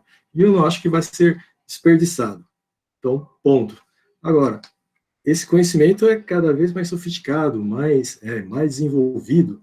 Agora, a gente tem que mudar o sinal disso, né? O sinal é a gente trazer esse conhecimento. Olha, tem tantos jovens gênios que saem da faculdade e tal, eles vão para o mercado para ganhar dinheiro e ficar milionário. Não, vamos aproveitar esse gênio, né? essa disposição que os jovens têm até mais forte. Mas olha, pessoal, você pode fazer umas coisas que podem mudar o destino, né? Sem mudar o destino, formas outras de se analisar, né? Os problemas, soluções, coisas que... Mas a gente passa por essa necessidade de revisão, essa revisão interna dos processos, que eu chamaria, assim, nesses termos. Mas, assim, existem, né, caminhos, possibilidades. A tecnologia pode ser boa ou má, dependendo dos fins que eles se destinem, né? Então, acho que não é uma coisa que eu estava comentando, falar, olha, como ele ceifa, né, em vagas de empregos. A gente precisa criar outras coisas também, formas de economizar, formas de organizar melhor. Essa questão que a gente começou a falar um pouquinho sobre a participação, né, o Estado e tal, até assim, poxa, com tecnologia, como a gente pode acompanhar muito mais um trabalho de um representante nosso. O que ele faz, o que ele está fazendo, o que ele está defendendo, quais são as emendas que o sujeito traz, sabe? Assim, olha, é isso que o sujeito está fazendo. A gente divulgar, poder fazer isso, colocar esse instrumento, né, por exemplo, na mão de qualquer cidadão. Se ele estiver, né, tiver preparado para isso, evidentemente, preparado mentalmente. Não para ficar ouvindo fake news muito fácil, mas é coisas que vão influenciar no seu dia, ali na tua rua, no teu bairro, na tua cidade. Então, assim, olha, tem coisas... Ixi, isso estou falando em questões políticas, né? Mas a gente pode pensar então, em soluções, né, em alimentação, em questão de saúde, questão de saneamento, que é uma necessidade básica, né, que a gente tem de fazer isso. Mas, assim, tem que ganhar corpo, e isso ter interesse, né? Mais do que só gerar. A gente tem umas descobertas, né, as descobertas científicas são muito guiadas para conseguir, olha, a descoberta é interessante se ela for dar lucro no final, né, vai uma transformação. Agora a gente precisa de umas descobertas que sejam democráticas, né, que sirvam a todos. Eu acho que é mais ou menos nessa linha. A gente pensa, vamos induzir, né, de uma forma consciente isso. A gente acabou até passando alguns comentários aqui, algumas perguntas, mas, assim, realmente a gente está indo para quase 3 horas, né, que ótimo, né, sinal que o papo está muito bom e isso a gente acha incrível. Acho que teria aqui assunto para a gente virar à noite, né, muitas questões para serem colocadas e debatidas, então isso é muito interessante mesmo, muito bom, é o nosso propósito, né, que se discuta, que a gente consiga trocar ideias, né? E eu queria, enfim, encerrar, agradecer muito a participação de todos, em especial Flávio Taira, professor Júlio, todos que ficaram aqui. E é isso, agradeço muito a presença de todos vocês, né? E para a gente foi um grande prazer. Boa noite, muito bom o debate, muito produtivo e atual. Adorei o debate. Um grande abraço a todos e se cuidem. Muito obrigado. Obrigado. Até mais, gente. Obrigado pela presença.